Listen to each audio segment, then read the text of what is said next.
They say the first time you hear someone yell "for" on your own property, it should be a red flag. In my case, it was a golf ball through my kitchen window, a swarm of polo shirt retirees cheering on the 9th hole, and a stranger asking if they could use my backyard hose to fill their cooler. That's when I realized something wasn't right. I wasn't dreaming. My land, my quiet, peaceful 5-acre property I bought to escape the chaos, had been turned into a fully operational golf course without my consent. And the worst part?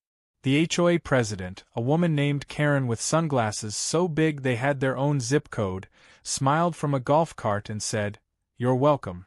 It had started like any normal Tuesday.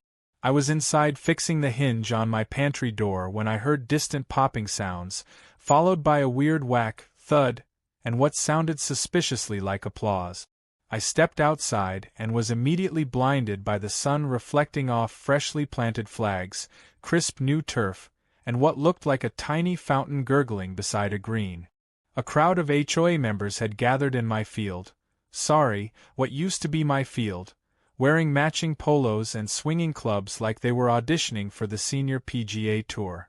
My land, my acreage, turned into hole numbers 1, 4, and 9 of a golf course the HOA proudly dubbed Greenview Links. I stood there, stunned, jaw unhinged, coffee still in hand. A golf cart zipped by with a guy yelling, "Nice slice, Dave," before narrowly missing my mailbox. The grass I planted myself, now a fairway. My old storage shed? Transformed into a snack shack called the Niblick Nook. A teenager even waved at me from my own porch, casually sipping Gatorade like he owned the place. I walked up to Karen, her standing like a dictator on a putting green, and asked what the hell was going on. "Oh, we've been planning this for months," she chirped, as if that explained anything. "Don't worry, it's just the lower half of your acreage. It wasn't being used. You'll love the property value increase." I stared at her, blinking.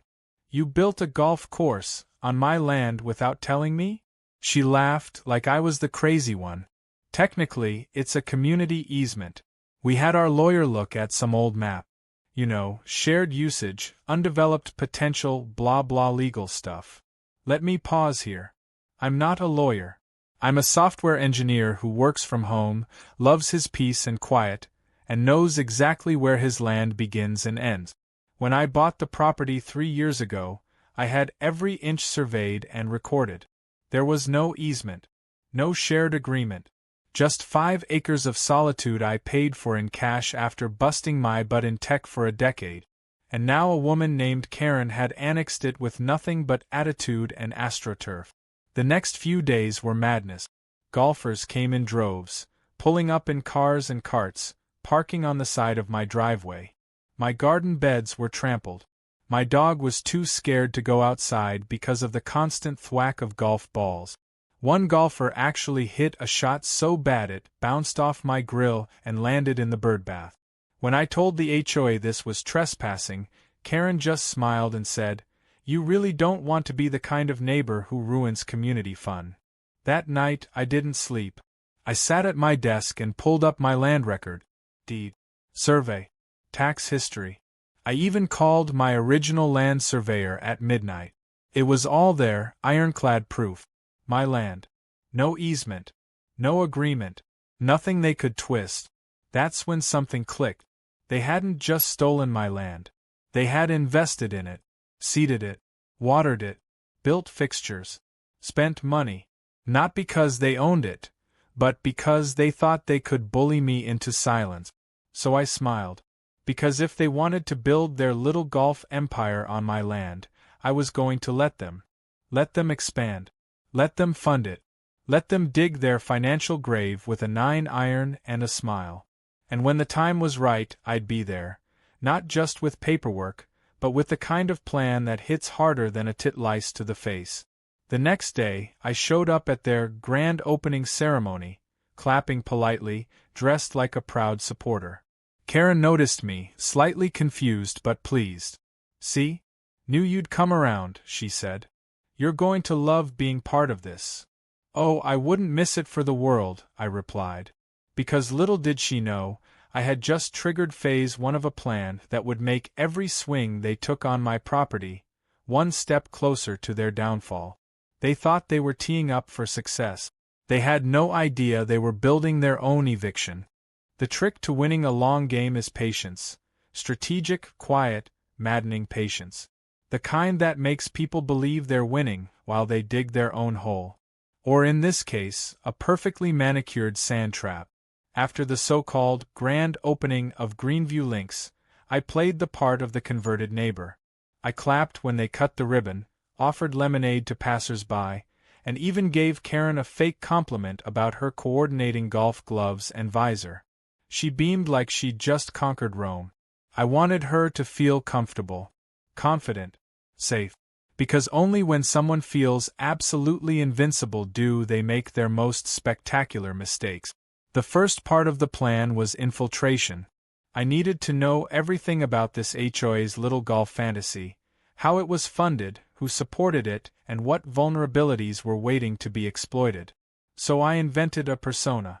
I became Don, a curious, lonely local retiree who had recently moved back into town and wanted to get involved with the community.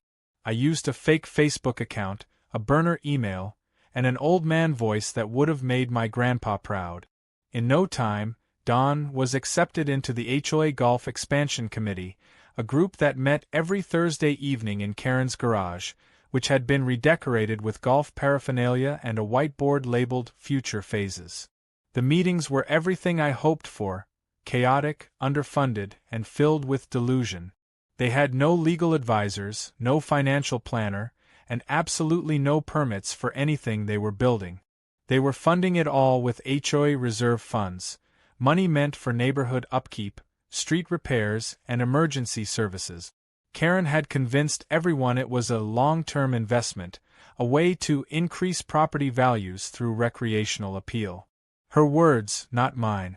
And because no one else wanted to seem like the fun killer, they all nodded along. But their finances? A disaster. They were already scraping the bottom of the fund, and Karen was pushing for something outrageous. A luxury clubhouse right on my acreage. Now that was my moment. At the next meeting, I raised my hand like a polite little mole in their garden of nonsense and said, "What about adding a fountain out front? Maybe some solar LED lighting for night play? People love ambience." Karen's eyes lit up like I'd handed her a diamond-studded driver. She clapped and shouted, "That's exactly the kind of energy we need." Soon, she was assigning people to investigate turf upgrades, drink dispensers, and branded scorecards. Not one person questioned how they'd pay for any of it. They were too drunk on their own ambition to notice the fiscal cliff I was leading them toward. In the following weeks, I became their favorite idea man.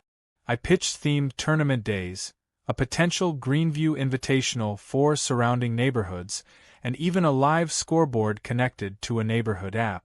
Every suggestion was met with thunderous approval and more spending. Karen started levying special assessments on homeowners, basically mandatory fees under the guise of optional contributions. People grumbled, but she guilted them into it. "Do you want to be the reason we don't get new putting greens?" she'd ask during community meetings. She even tried a payment plan scheme with penalty fees. It was beautiful. Unethical. But beautiful. What made it better was that they were now planning to build the clubhouse, complete with a small kitchen, restrooms, and a covered patio, on what they still assumed was communal land. My land. I had let them believe that lie so deeply, so thoroughly, that Karen herself handed me the proposed design plans and said, "Don, would you mind checking the soil condition in that area?" I nodded like the sweet, helpful retiree I pretended to be and told her I'd look into getting some preliminary permits through a friend at zoning. Of course, no such friend existed. What I gave her instead was a beautifully crafted fake document, an official-looking land use agreement that looked just legal enough to pass a casual glance but vague enough to be deniable. It included a forged clause about temporary community enhancement installations, and I stamped it with an old notary seal I bought at a yard sale.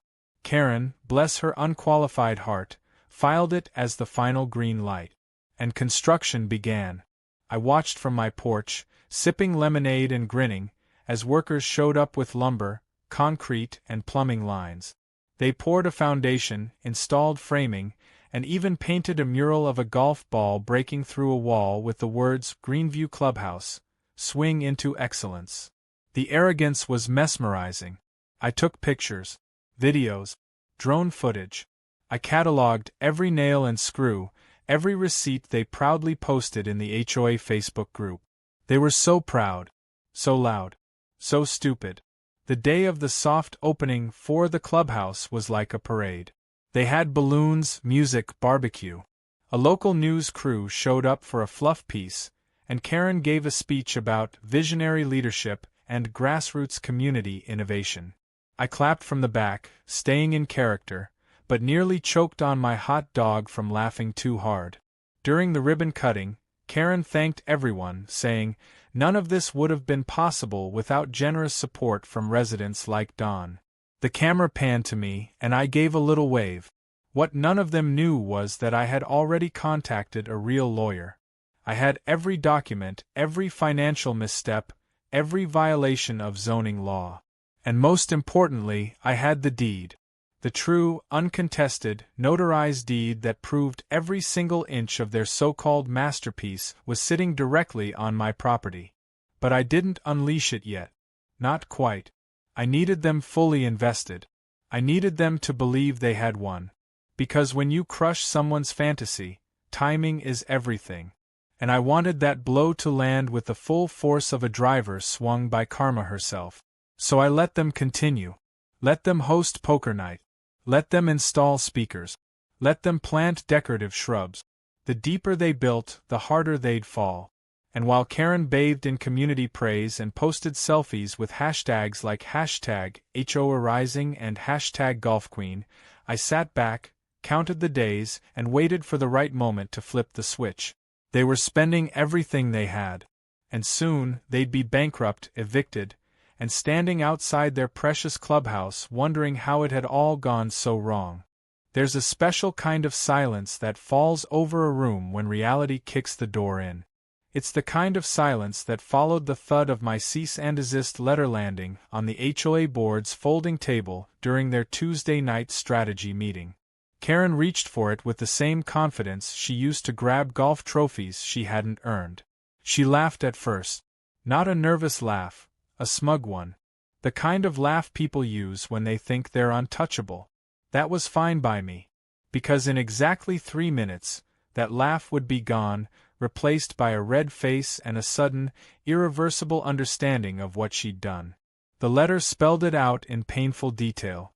All construction on the property known as Parcel 223B, including the golf course, clubhouse, signage, and utility hookups, must cease immediately due to unlawful trespassing, illegal construction without owner consent, and multiple violations of zoning and land use regulations. I attached copies of the property deed, highlighted parcel boundaries, and included a lovely photo of Karen holding oversized scissors at her ribbon-cutting ceremony, right next to my mailbox. The final paragraph noted that any continued use of the property would incur daily fines, civil litigation, and a formal complaint to the state licensing board for misappropriation of community funds. Karen didn't laugh anymore. The meeting devolved into chaos within seconds. Someone dropped a tray of muffins. A man in khakis and a visor started shouting about his $1,200 donation to the clubhouse project. One woman demanded to know why her property had a lien when the land wasn't even theirs. Karen, meanwhile, sat still, eyes scanning the document again and again, as if a different ending might appear on the fifth read. I waited until the yelling peaked, then stood up from my seat in the back, smiled, and said, "Oh, I forgot to mention. This letter is just the friendly version. The court summons comes next week." I walked out before anyone could respond. Let them stew in it. Let the paranoia spread. Because that was just step 1. Step 2 came 2 days later when the first fine notices arrived at HOA headquarters, or as they liked to call it, the clubhouse on my land. My lawyer sent them formal invoices, $1,500 per day for unauthorized land use, $800 per day for structural violations, and $300 per day for unauthorized business activity due to their event space bookings. Every member of the HOA received a certified letter explaining their personal liability, since Karen had used community funds without legal authorization. Suddenly, all those smug neighbors who backed her were asking very different questions, like whether they could sue her. The best part? The HOA lawyer they'd previously retained, some half-retired guy named Ted who mostly handled wills, resigned immediately upon seeing the forged land use agreement Karen had filed. He refused to be connected to what he called blatant fraud wrapped in community theater. That left Karen alone, flailing, calling emergency meetings in her garage and begging for volunteers to form a legal subcommittee. No one volunteered. They were too busy calculating how deep in the hole they were. Then came the media. Remember the local news crew that had done the cheerful fluff piece during the clubhouse launch? Well, I may or may not have tipped off a rival station with documentation showing how the HOA had illegally seized private property, defrauded residents, and misused thousands of dollars. Within 48 hours, a new story aired. HOA's Green Dream becomes legal nightmare. It featured drone shots of the course, side-by-side map comparisons, and a brief interview with yours truly, identified as property owner and software engineer. I kept it classy. I said things like, "I just want peace and accountability," and "It's unfortunate it came to this." Meanwhile, the footage cut to Karen pacing in front of the clubhouse while someone in the background angrily pulled up a yard sign that said, "Welcome to Greenview Links." That weekend, everything collapsed. Golfers stopped showing up. Events were canceled. HOA meetings turned into shouting matches, some recorded and leaked online.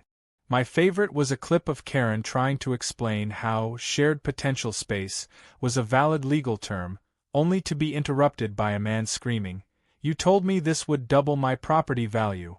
That clip hit Reddit within hours, and by evening it was trending on r/HOA fails and r/EntitledPeople. Memes followed. One showed Karen photoshopped as a Monopoly piece being dragged off the board. Another turned the clubhouse into a sand trap with the caption, "Built on lies, demolished by facts." Then came court. I filed the lawsuit officially. Trespassing, unlawful construction, destruction of private property, and financial damages. My lawyer was more than ready. He came armed with photos, video, community posts, fake documents, and a complete breakdown of HOA expenditures. Karen showed up without representation. Her once loyal board members had turned on her and refused to testify on her behalf. The judge didn't even need a full day. He ruled in my favor on all counts. The HOA was ordered to pay damages, cease all use of the property, and dismantle any structure built on my land. But wait, it gets better. The court also ruled that since the clubhouse had been built entirely on my parcel, and since it was constructed using community funds under false pretenses, it had to be liquidated to pay restitution. That meant auction. That meant I, through a separate LLC I had quietly created, was able to bid on the very clubhouse they built on land I already owned. For $1. One single, glorious, poetic dollar. When I showed up with a check and paperwork, Karen was there. Her arms crossed, jaw tight. She didn't say a word. Didn't need to. I smiled, walked past her, and unlocked the front door to my new building. She was no longer HOA president. The board had impeached her. She wasn't even welcome at meetings anymore. I'd heard she was living with her sister in another neighborhood now, one with no HOA. How ironic. The clubhouse still smelled like fresh paint and failure. I walked through every room, tracing their ambition with my fingers. The trophy shelf, the community calendar, the plaques with names of founding members. I didn't take them down. I left them right where they were. I wanted this place to be a monument, not to community unity, but to unchecked arrogance. Now it was mine. They built their dream with stolen space and ego. I let them. And then I took it all back. You'd think after a public court defeat, a media firestorm, and losing their precious clubhouse to the guy they tried to bulldoze, the HOA would lay low, lick their wounds, and move on. But you'd be underestimating the sheer power of denial, especially when it comes to Karen. She may have been dethroned as president, but like every classic villain in denial, she refused to go quietly. In fact, she doubled down. She called an emergency community assembly in the clubhouse parking lot, which, by the way, I now owned, and tried to reclaim control by claiming I duped the system, and that the residents had been betrayed by a con artist in cargo shorts. I wasn't even wearing cargo shorts that day. It was jeans. But facts were never really Karen's strong suit. The spectacle was ridiculous. Karen stood on an overturned cooler, shouting into a megaphone she probably borrowed from her grandson's Little League team. A sad little banner fluttered behind her with the words, "Take back Greenview." A handful of confused residents stood around awkwardly, unsure whether to clap or walk away. One guy actually brought popcorn, not to support her, but to enjoy the meltdown. I stood at a distance with my coffee, watching the implosion like it was live theater. Eventually someone in the crowd asked the real question. "Karen, didn't you sign off on all of this?" That shut her up for a moment. Just a moment. After that public embarrassment, things got worse for her. Much worse. Videos of the failed rally hit the internet. She was now infamous in HOA circles. A TikTok creator did a dramatic reading of her cease and desist meltdown, and Reddit turned her into a full-blown meme template. Karen Links became shorthand for any HOA official who overreaches and ends up humiliated. Even a golf podcast made a joke about her. She was losing control, and everyone knew it, except maybe her. She tried rallying the remaining board members for a reinstatement vote, but 2 had already resigned and 1 flat-out ghosted her. The others?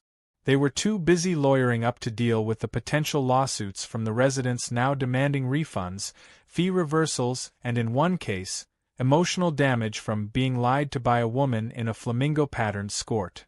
As Karen spiraled, the neighborhood started to come alive again, but not in the way she envisioned. The once manicured fairways became wild with weed. Teens on dirt bikes tore through the overgrown greens, turning the once precious course into an unofficial motocross trail.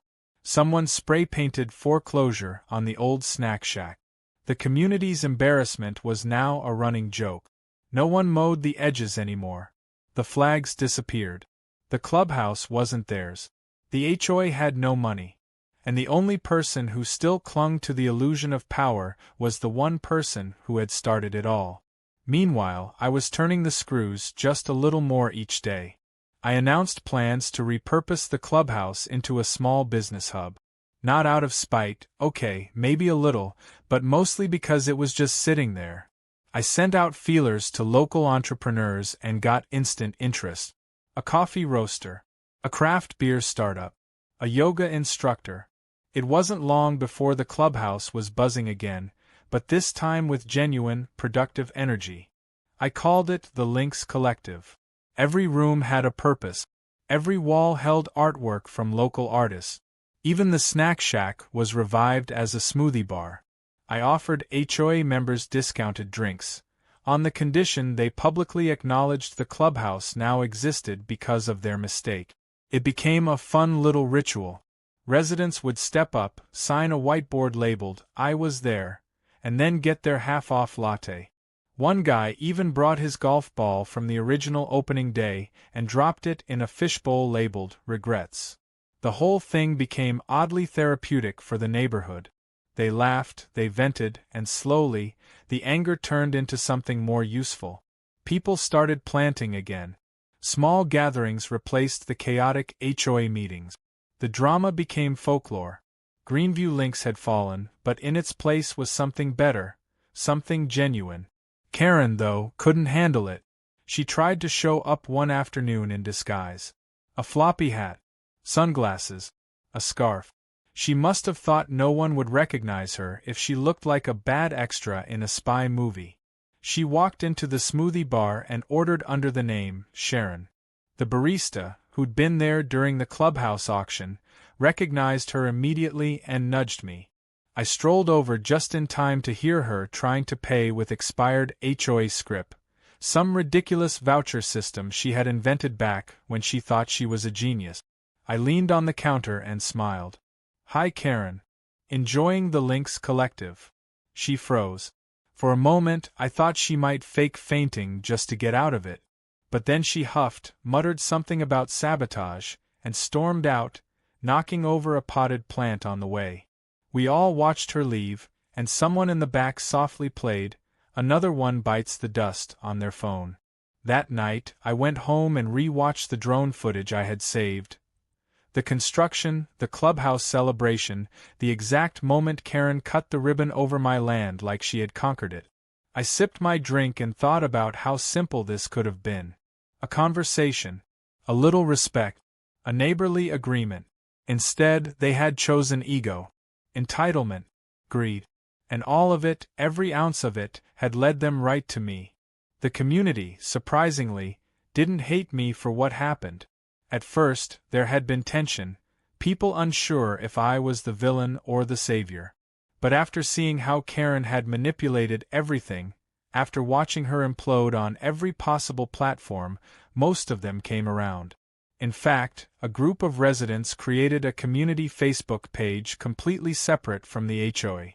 They called it Forgiven and Moving On. The banner was a screenshot of Karen's shocked face from the courtroom. I was even invited to the next community potluck. Things had changed. The HOA, once a symbol of structure, had become a cautionary tale. Karen, once the self-proclaimed queen of the cul-de-sac, was now a legend for all the wrong reasons. And me? I was just the guy who waited, watched, and swung when it mattered most. Funny how a single golf ball through a kitchen window could unravel an empire built on arrogance. When you watch an empire fall, there's a strange calm that settles over everything once the dust has cleared. Not the kind of calm that feels empty or quiet, but the kind that feels earned, like a storm has passed, taken the chaos with it, and left behind the fresh, crisp air of clarity. That was the feeling I had standing on the edge of what used to be Hole 9, now a patch of wild grass and clover, watching neighborhood kids run through what was once Karen's pride and joy. The flags were gone. The fairway lines had vanished.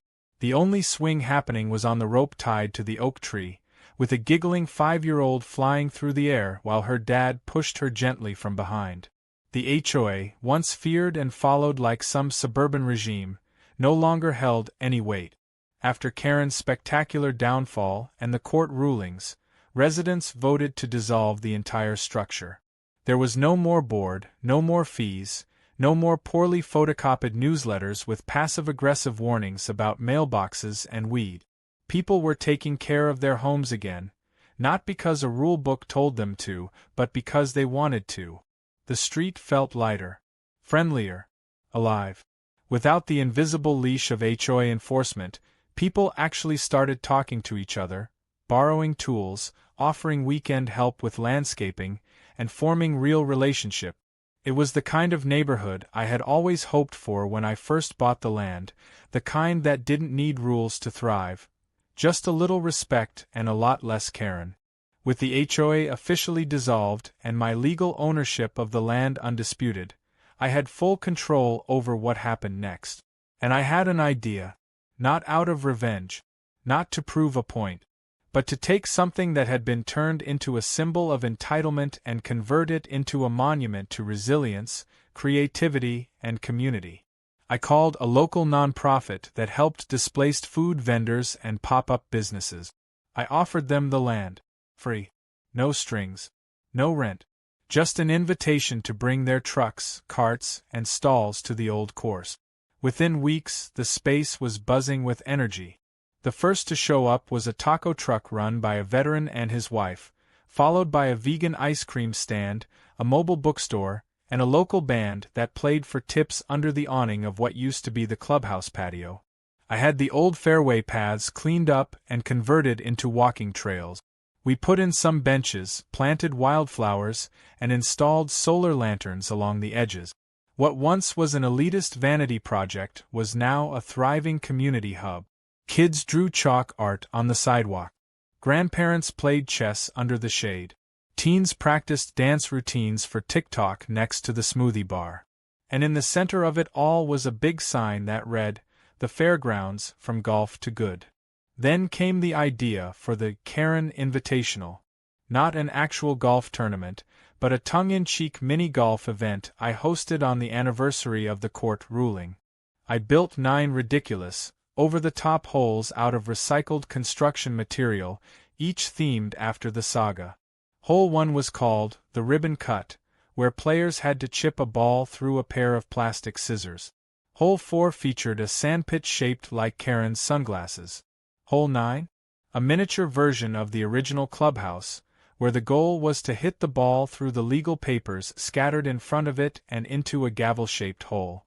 It was free to play. The only requirement was to sign a guestbook labeled, "Things I Learned from Watching a HOA Implode." The event was a hit. Hundreds showed up, some from nearby towns, just to see if the stories were true. People laughed, took selfies, swapped HOA horror stories, and celebrated the absurdity of it all. Local news came back, this time to cover the transformation. Their headline read, "From lawsuit to lawn games, neighborhood reclaims its future." They interviewed a few residents, one of whom summed it up perfectly when she said, "It used to feel like we were living under a dictatorship. Now it feels like we live next to a park run by a chill genius who drinks a lot of lemonade." Even Karen showed up. Not as a guest. Not as a participant. But as a protester. She stood at the edge of the crowd holding a handwritten sign that said, "I was sabotaged." Her sunglasses were even bigger than before. She paced, muttered, tried to start conversations, but no one engaged. A few people recognized her, but instead of confrontation, they simply took pictures and walked away. She left after about 20 minutes. No one followed. No one cared. I could have confronted her. Could have had her removed. But why bother? Her power was gone. Her influence erased. There was something more satisfying in letting her see what the place had become. How people flourished not because of her, but in spite of her. The clubhouse, my unexpected prize in all of this, had become more than a workspace. It was now a meeting point, a place for storytelling, for spontaneous gatherings and open mic. A local art teacher began hosting weekly classes there. A group of dads formed a Tuesday night poker club.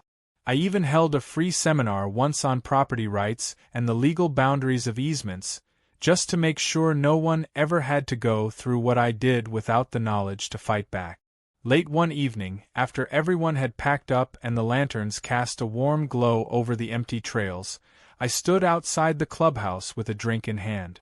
The wind rustled the trees, and a few leftover chalk drawings of hearts and silly stick figures still clung to the pavement. It was peaceful, and oddly poetic. They had come here with arrogance, with greed, with golf clubs and entitlement. They had poured money into a monument of delusion. And I had taken that monument, brick by brick, and turned it into something better. Not out of pettiness but because I could. Because they gave me the tools, the resources, the leverage. They paved their own path to eviction. And all I did was hold the door open. Funny how life works when you stop swinging in anger and start aiming with precision.